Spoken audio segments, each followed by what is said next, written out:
And we are back with more on News Talk Saga 960. So very glad you could join us on this edition of the Mark Petrani Show. Lots of talk about banning handguns. Yeah, that's all the buzz. Will the government move in the direction of eliminating handguns altogether, trying to justify that action on increased gun violence in the streets of the GTA, for instance, Vancouver, and elsewhere in Canada? A lot of people are growing more and more concerned about gang violence. I mean, is getting rid of handguns the answer to that? Especially when the people committing these crimes are, criminals, and hence not very likely to give up their firearms, many of which, the vast majority of which, are illegal firearms to begin with. So, once again, the legal firearms owners, including those who own handguns in this country, are the ones who find themselves in the crosshairs once again of this government. We bring Tracey Wilson on today to chat a little bit about those types of issues. She's with the CCFR, the Canadian Coalition for Firearms Rights, and she has a number of different roles with that organization, and comes to us. Where exactly are you now? Are you still in Ontario, Tracey? Yeah, that's right, Mark. I'm right here in Ottawa. I'm in the belly of the beast. Wow, fun. Were you at the event on the weekend? The biker convoy, Rolling Thunder? No, actually, I was in the GTA attending a leadership event. They had an all candidate leadership event in Burlington. So I went to listen to the candidates, and yeah, I missed it, unfortunately. So. Yeah, well, I hear it was a lot of fun. A lot of fun. I imagine a lot of people who support your organization would have been at that event. But talk a little bit about what the government has in store now. Talk about banning handguns. I know you've been tweeting about this thing. The number 86% comes to mind. Is that the percentage of firearms used in the commission of crimes in Canada that are from illegal firearms? Is that the right number? Well, it's almost 100% for legal Oh, okay. firearms, but it's 86% of crime guns are sourced through smuggling through the United States. And of course, that is the main source of crime guns in Canada. And the gun ban that either the federal or the provincial government is talking about only affects legal licensed gun owners. And in fact, those illicit smuggled guns would be exempt. Okay, so what's your understanding of what the government wants to do as far as handguns are concerned? Well, the federal government had an election promise for the last couple of years that they would not themselves ban handguns nationally, but instead either give the municipalities or the provinces the power to do so. There wasn't a lot of uptick as far as the idea of a municipal handgun ban. And of course, the municipalities are a creature of the province. So the feds have no jurisdiction there. We saw a number of provinces like Alberta, Saskatchewan put forward legislation to protect their municipalities from, far left councillors who would be looking to ban legal guns in their jurisdiction. So that didn't work for them. However, we do have provinces like Quebec where it would very likely be picked up. So they have switched their gears to the possibility of a provincial ban and put $1 billion slush fund on the table to bribe provinces to support it. Of course, Stephen Del Duca, never missing an opportunity to signal the virtues. He has said that he would unequivocally pick that up, attack legal gun owners in court, including our Olympic sports shooting team, and turn a complete blind eye to crime. Right. There was this column in the National Post, another liberal gun policy that neatly ignores where the guns come from. The vast majority of handguns used, as we mentioned, using crimes are smuggled pieces that are already illegal. So I Yeah. don't understand how they're able to justify it. Even some of the bought off media is asking those questions, though not very often. But even they are wondering what the point of going after legal firearms owners in Canada, why that would happen, why they would expect that illegal gun crime is going to be affected one iota by going after legal gun owners. I don't understand the logic in that. How do you justify it from their vantage point, do you think? Well, from their vantage point, it's not a public safety policy, it's a political policy. So it's not that they think banning our illegal guns would reduce crime and violence. They know full well the evidence is clear and overwhelming that it would not. However, it does make for a very sexy political theater, and uneducated voters who may not be aware of the details and the evidence behind this may go for it. It's funny, just this week we saw the story coming out of Southern Ontario where a drone was caught in a tree carrying a bag with 11 handguns in it. I mean, they're just flying them across the border. There are places in this country where you could throw one in a Loblaws bag and toss it across the border. I mean, it's just ridiculous. Not to mention the fact that we learned during the last public safety gun study that 0% of rail cars are investigated to see if there's things being smuggled on them. So, I mean, we're literally putting zero effort into securing our borders, making sure that smuggled illicit guns are not falling into the hands of criminals, while at the same time offering up billions of our tax dollars to chase around the very people who aren't committing the crime. Yeah, I mean, there's this story here. How are illegal, this is from the OPP West region, how are illegal guns reaching the hands of criminals in Canada? Recently, Lambton OPP found that drones are being used to carry the prohibited guns over from the United States. Yeah. This drone was spotted Friday morning near Port Lambton, as you said, stuck in a tree transporting 11 handguns.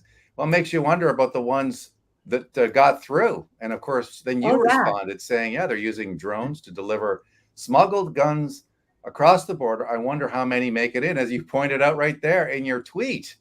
Yeah. Well, that's it. I mean, where's the government in that? I mean, why don't they deal with those types of issues? But it's everything that happens is an excuse for them to target legal gun ownership in Canada, isn't it? Well, it is, and it's frustrating. I do think that they are starting to lose public support in that.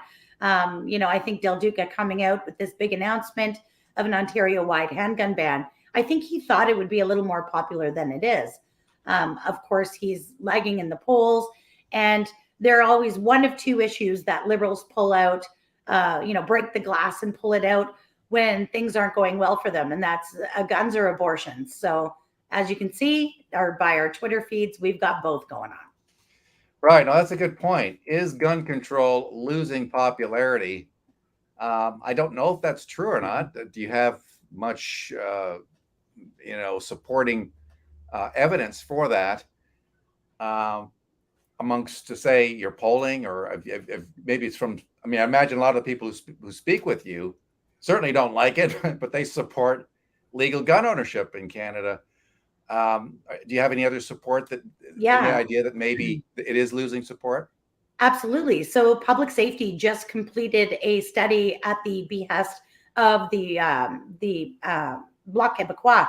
They did a whole study. It went for weeks and weeks. They heard from dozens and dozens of expert witnesses, most of them law enforcement. And through the course of that study, there wasn't one law enforcement agency, whether from municipal police services right up through to the RCMP, that supported a call for a gun ban of any kind, let alone handguns. So, I think support is waning. Canada has a very robust gun control system now. We have licensing, we have very strict transportation and storage measures. I think the average Canadian understands that legal gun owners aren't the problem here. And I think you'll see that public support for more expensive and ineffective attacks on gun owners are not going to be much of a wedge issue anymore. In fact, in the last federal election, gun control didn't even poll in the top 15 issues for Canadians. We've got gun control. What we need neither did climate change. So these guys, the left has its agenda, right? They don't care what people think. And they've got their bought off media to push whatever agenda. They'll tell you what you should be thinking. They're interested in pushing whatever narrative that they want pushed, including the fact that somehow gun control is going to solve the problem. But you look in the cities in the United States, where cities like Chicago, for instance, have strict gun control laws, and the rate of gun crime there has skyrocketed. Dozens of people die every week over there in that city. as a result of gun crime, gang crime, and that city is a mess.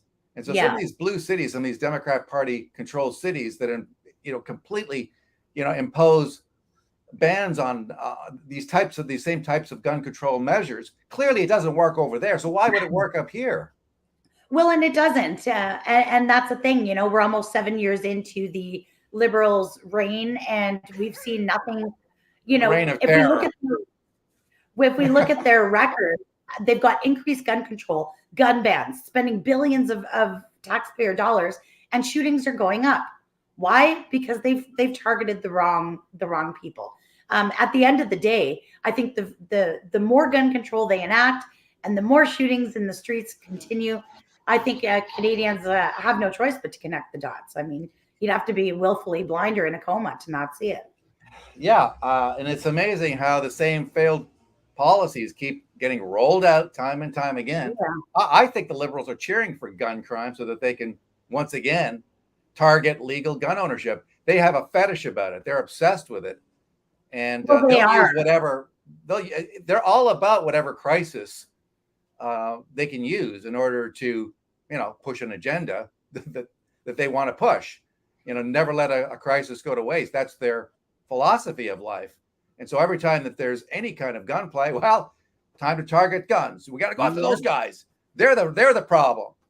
And they keep throwing the same crap at the wall. And if I hear you correctly, less of it seems to stick. And hopefully we'll see more and more evidence of that in the Ontario election with Steve Del Duca rolling out this handgun ban. I know that some of the mayors like it, right? They seem to think it's a good idea. Oh yeah, you've got some of the GTA mayors that are on top of it, but once again, this isn't a public safety policy. It's not public safety science. It's political science. So, it's continuing to create that divide between urban and rural, between conservative and liberal. Just keep the division going, keep inciting hate, and keep Canadians from coming together to find a real solution. At the end of the day, I think the weight of the failure of this government to combat real, actual gun crime and to reduce those numbers can be measured, and it can be measured in human lives. So they can play political games all they want, but it's at the cost of actual human beings, right? Yeah. Yeah, they always say, well, at least we're doing something. Wow.